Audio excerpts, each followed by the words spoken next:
guys, welcome to aromatic dishes. இன்னைக்கு நம்ம என்ன பார்க்க போறோம்னா ரத்த பொரியல் எப்படி பண்றதுன்னு பார்க்க போறோம். இப்போ 1 கிலோ ரத்தம் வந்து எடுத்து நல்லா கரைச்சு 1 கிலோ ரத்தம் வாங்கியிருக்கேன். அதை நல்லா கரைச்சு வச்சிருக்கோம். நல்லா கையிலே பிணைஞ்சிரணும். அப்பதான் வந்து நல்லா இருக்கும். இது கொஞ்சம் தண்ணியா இருக்குது, இல்லாட்டி கெட்டியா வரும் நமக்கு.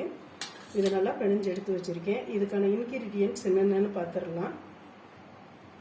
1 கிலோ ரத்தத்துக்கு 2 பெரிய வெங்காயம் குட்டி குட்டியா கட் பண்ணி எடுத்துக்கணும். அடுத்ததா ஒரு 5 பச்சை மிளகாய், இதையும் குட்டி குட்டியா கட் பண்ணி எடுத்துக்கணும். அடுத்து 1 முடி தேங்காய், இதை நாங்கள் 1 முடியும்போம், அதாவது ஒரு தேங்காயில சரிபாதி எடுத்திருக்கேன். இதை வந்து நம்ம துருவி எடுத்துக்கணும். தாளிக்கிறதுக்கு எண்ணெய் எடுத்திருக்கேன், கடலை எண்ணெய் 2 ஸ்பூன் எடுத்துக்கணும். இந்த ஸ்பூனால 2 ஸ்பூன், இந்த ஸ்பூனால 2 ஸ்பூன் எடுத்துக்கிறேன். கடுகு உளுந்தம் பருப்பு 1 டீஸ்பூன் அளவு, கருவேப்பிலை கொஞ்சம் எடுத்துக்கிறோம். அவ்வளவுதான் ஃப்ரெண்ட்ஸ். இதை நம்ம ரத்த பொரியல் எப்படி பண்றதுன்னு பார்க்கலாம் வாங்க. இப்போ நம்ம கடாயை ஸ்டவ்ல வச்சுட்டோம். இப்போ எண்ணெய் சேர்த்துக்கலாம்.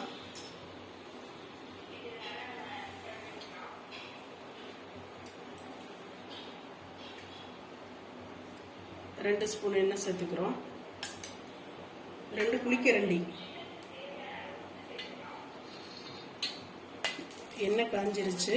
இப்போ நம்ம கடுகு உளுந்தம் பருப்பு சேர்த்துக்கலாம்.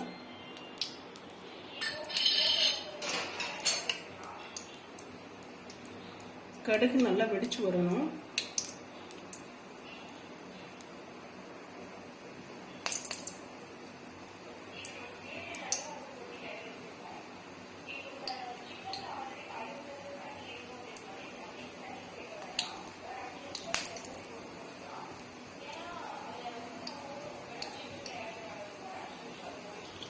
கடுகு நல்லா வெடிச்சிருச்சு. இப்போ நம்ம வந்து கருவேப்பிலை சேர்த்துக்கலாம்.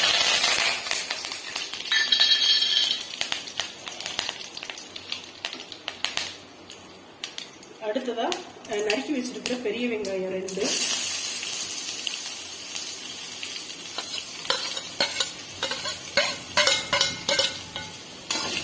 நல்லா வதக்கி விட்டுக்கலாம். ரத்தத்துக்கு வந்து உப்பு சேர்க்க தேவையில்ல. ரத்தத்துலேயும் உப்பு போட்டு தான் பிடிச்சி வச்சிருக்காங்க. கடையில் வாங்குறப்ப உப்பு போட்டு தான் இருக்கும். அதனால உப்பு வந்து சேர்க்கக்கூடாது. சாப்பிட்டு பார்த்துட்டு பச்சலாட்டி மட்டும் உப்பு சேர்த்துக்கணும். வந்து உப்பு சேர்க்காத. இப்போ வெங்காயம் வணங்கிட்டு இருக்கு. சிவப்பு வணங்கணும்னு அவசியம் இல்லை, நல்லா வணங்கினா போதும். இப்போ வந்து என்ன பண்ணலாம், நம்ம கட் பண்ணி வச்சிருக்கிற 5 பச்சை மிளகாயை இதில் போட்டுக்கிறோம்.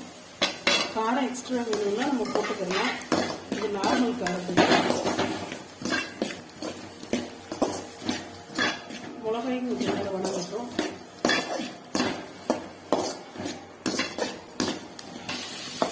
இப்போ நல்லா வணங்கிடுச்சு. இப்போ நம்ம ரத்தத்தை வந்து இதில் சேர்த்துக்கலாம்.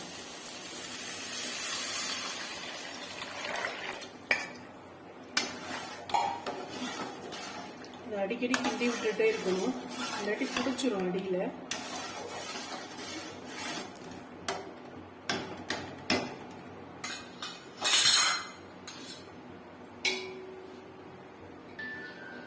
அடிக்கடி கிண்டி விட்டுட்டே இருக்கணும், இல்லாட்டி வந்து ரத்தம் வந்து கீழே வந்து பிடிச்சிக்கும்.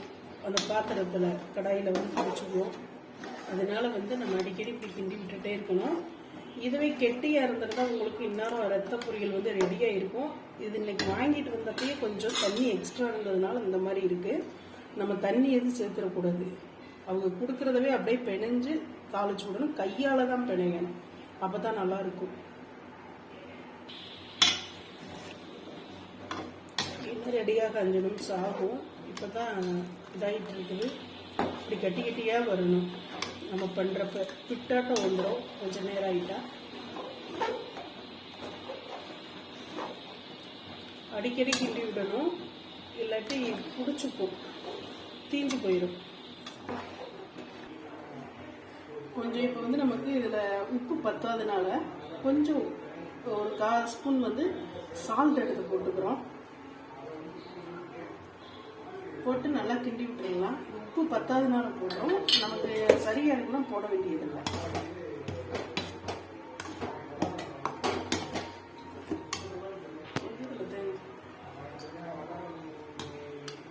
இப்போ வந்து நமக்கு ரத்த பொரியல் வந்து ரெடி ஆயிடுச்சு பாருங்க. நல்லா கட்டி கட்டிக்கா அந்த முட்டை பொரிச்ச மாதிரி வந்துருச்சா. இப்போ வந்து நம்ம என்ன பண்ணணும்னா துருவி வச்சிருக்கிற தேங்காயை சேர்த்துக்கணும்.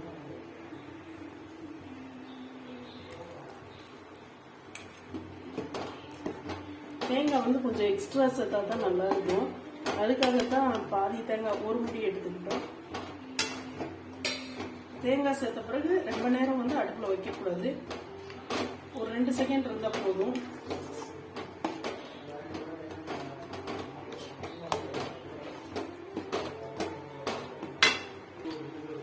இப்போ நமக்கு வந்து ரத்த பொரியல் வந்து ரெடி ஆயிடுச்சு பாருங்க.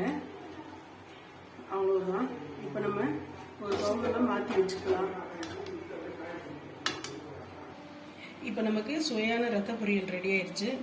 இது சாதத்துலேயும் வச்சு சாப்பிடலாம், சாப்பாட்டுக்கும் சாப்பிடலாம், இட்லிக்கும் சாப்பிடலாம், நல்லாயிருக்கும். அவ்வளோதான் கைஸ். தேங்க்யூ. நம்ம சேனலுக்கு சப்ஸ்கிரைப் பண்ணுங்கள், சப்போர்ட் பண்ணுங்கள், ஷேர் பண்ணுங்கள். Thank you guys.